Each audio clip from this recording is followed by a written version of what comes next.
باب فضل صلاۃ الصبح والعصر، صبح اور عصر کی نمازوں کا بیان۔ حضرت ابو موسیٰ اشعری سے روایت ہے، حضور صلی اللہ علیہ وسلم نے فرمایا، جس نے صبح اور عصر کی نمازیں ادا کی وہ جنت میں داخل ہو گیا۔ اور صبح کی تو آپ کو پہلے بھی معلوم ہے کہ مشکل نماز ہے، اور عصر کی اس لیے کہ وہ دن کے اختتام کا وقت ہوتا ہے، اور عموماً انسان اپنے کاموں کو مکمل کرتے کرتے اس میں تاخیر کر دیتا ہے یا اس کی طرف سے غافل ہو جاتا ہے، اسی لیے قرآن پاک میں والعصر خاص طور پر اس وقت کی قسم کھائی گئی۔ حضرت ابو زہیر عمارہ بن رویبہ رضی اللہ تعالی عنہ سے مروی ہے، فرمایا میں نے حضور صلی اللہ علیہ وسلم کو یہ فرماتے سنا،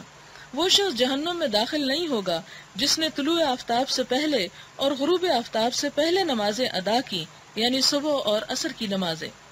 حضرت جندب بن سفیان سے مروی ہے، فرماتے ہیں کہ حضور صلی اللہ علیہ وسلم نے فرمایا، جس شخص نے صبح کی نماز ادا کی وہ اللہ تعالیٰ کی حفاظت میں ہے،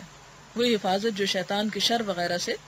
اور اے ابن آدم ہوشیار، اللہ تجھ سے اپنی حفاظت کے سلسلے میں کوئی باز پرس نہ فرمائے کہ میں نے تو تجھے پروٹیکشن دی تھی، پھر تو نے اس نعمت کا کیا شکر ادا کیا۔